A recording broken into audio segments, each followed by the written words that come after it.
Okay.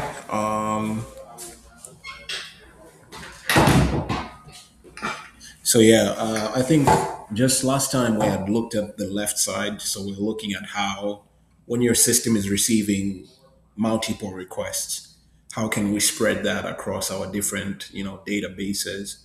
And so now we're going to talk more a little bit about on the caching side. And what we said last time is we are primarily caching. So this is looking at what database do we choose, and then what options do we look at when we're caching our data. So when you look at picking a database, we you can pretty much choose between SQL or no SQL. And SQL is more used for structured data or data where you have relationships. NoSQL data is good for data that's semi-structured or unstructured. And this is data Have that you ever you done a NoSQL project?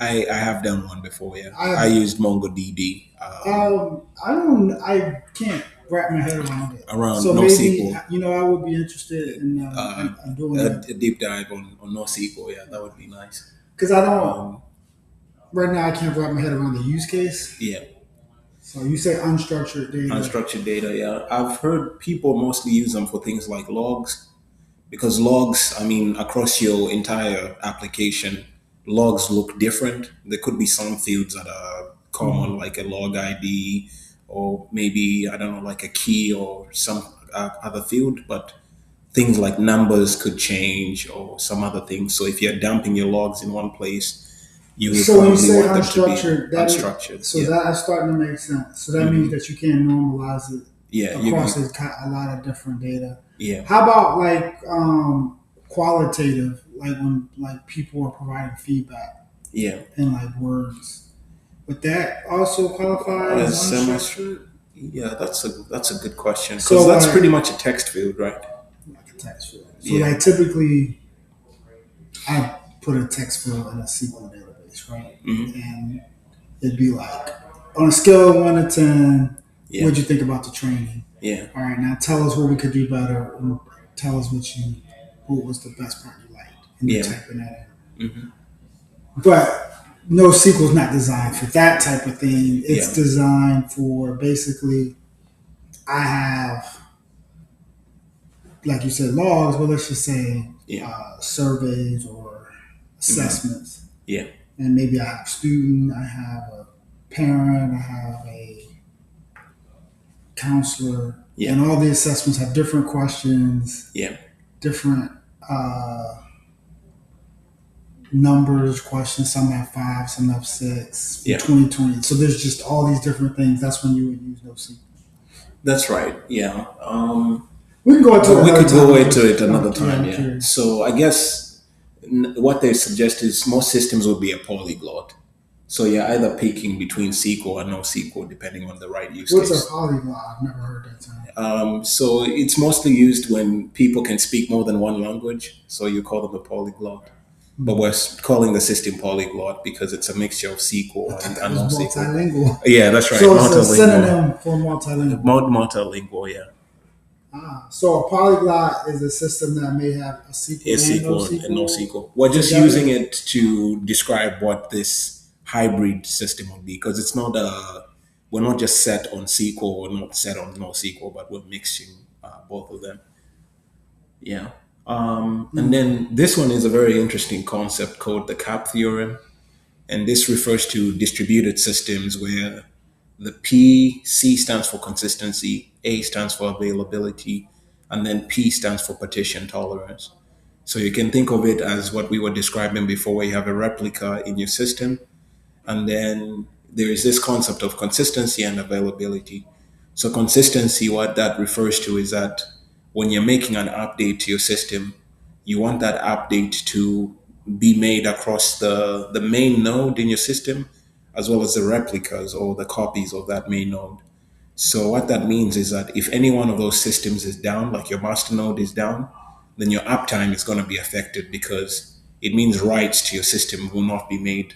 And this is very important for things like, let's say you're running a bank system, you want all the replicas of your database to be updated anytime an update is made because that could lead to double transactions. For example, in my system, I have like $500, and then I make a deposit of $400, and then later, because I have $100 left in my system, if I try to make a purchase of $200, the system should deny it. But if, let's say, the replicas haven't yet received that update, and then I'm trying to make that purchase of $200, it could probably lead to a situation where I'm spending money that I don't have, or double spending money. So consistency says that anytime you make an update, all your nodes in the system should be able to pick up that update. So it's usually used for situations like that, like where you want to guarantee strong consistency, like in a bank system. When you look at availability, it's on the other side where it says that all you're looking for is that you have a node that's available to accept a write, and then eventually that write is going to update in the system.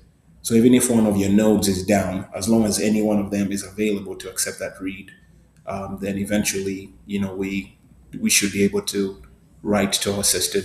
So So it sounds like this whole concept of nodes, yeah, it speeds up reads, but it affects your write. your writes, there's a cost to it. There's a cost to it, depending on which. So when you look at cap theorem, you're going to now pick: do you want consistency or you want availability?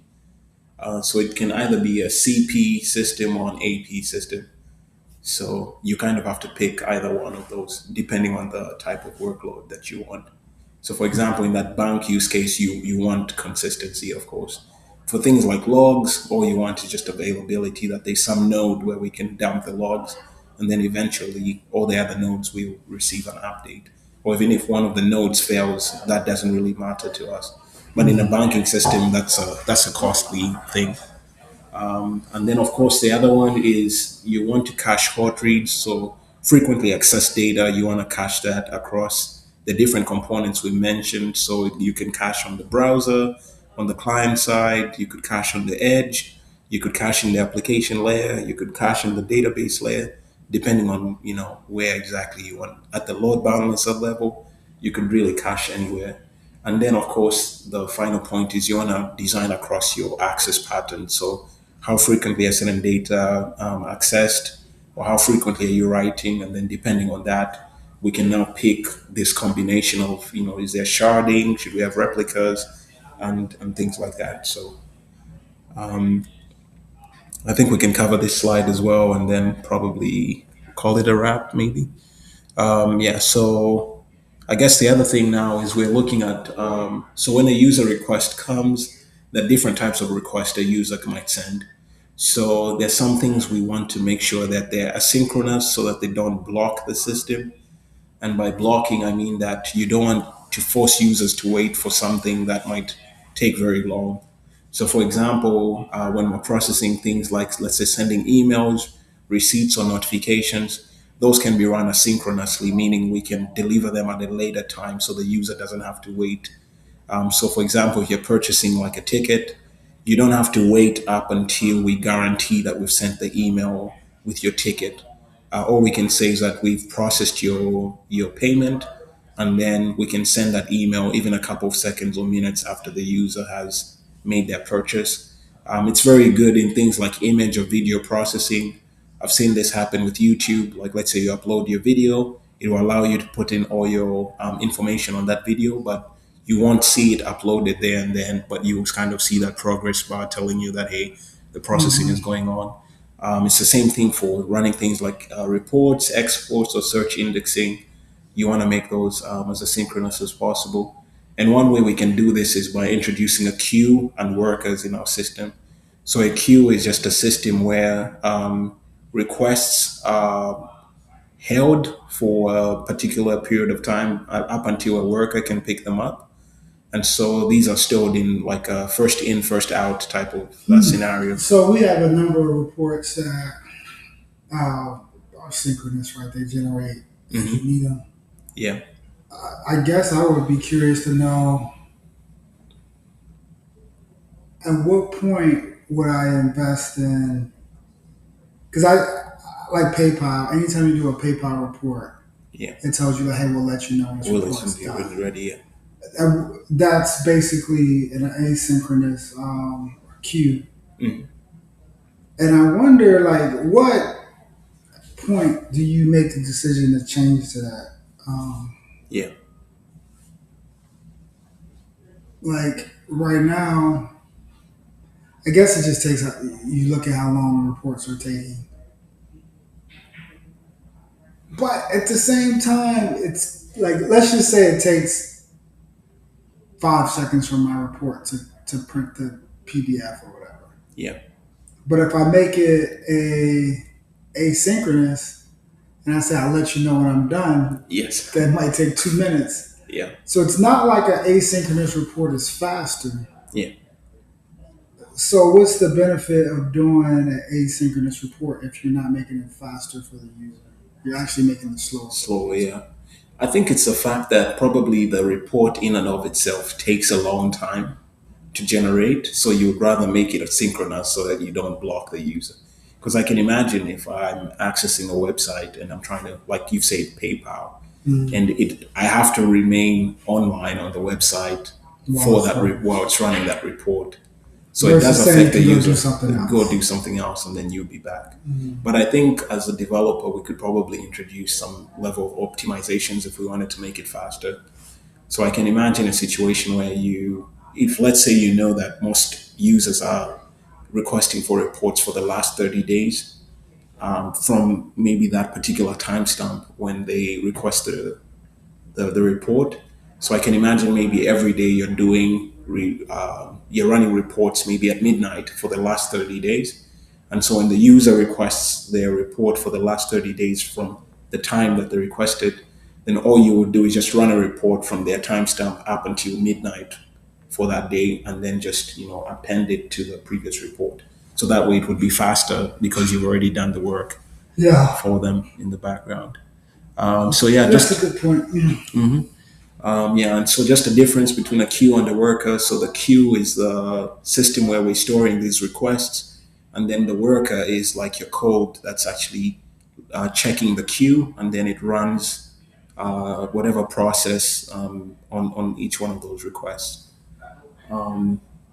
And then, so the way we want to handle this queue or workers, there's some of these approaches. So we want item potency. So what that means is if you received a request of the same type more than once, it should return the same response. So for example, in a bank transaction, or like we said, when you're making a payment, if you made the same payment again, it shouldn't, charge your account because you would have made that payment before.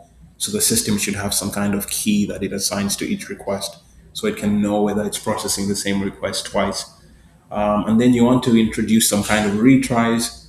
So if you have a request come into your queue and let's say it's taking too long to run, you can retry it with backoffs, meaning you're not retrying it there and then. You could use exponential backoffs where you are exponentially increasing your waiting time. So if the first time the request fails, you wait 2 seconds. If it fails again, 4 seconds, then 8 seconds, and 16, and just like that, up until a certain number of retries. And then they talk about this thing called a dead letter queue. So if you have one request that's taking too long or it keeps failing, you could put it to your dead letter queue, and then you as a developer, you would have some kind of monitoring on that queue, and then you would go into your system, probably fix whatever issue that is, and then Right. eventually it would pick that request from the dead letter queue. So that prevents one request failing from holding off all the other requests from the users. So it keeps your system healthy, even if there could be a request that's causing a failure. And then eventually, you should be able to accept eventual consistency as a trade. So eventual consistency means that updates to your system kind of take a little longer. So if you had a transaction or a request that's updating multiple systems, you can allow them to update one system and then eventually allow for that update to span across all the other systems that need to be updated. So that's good for non in an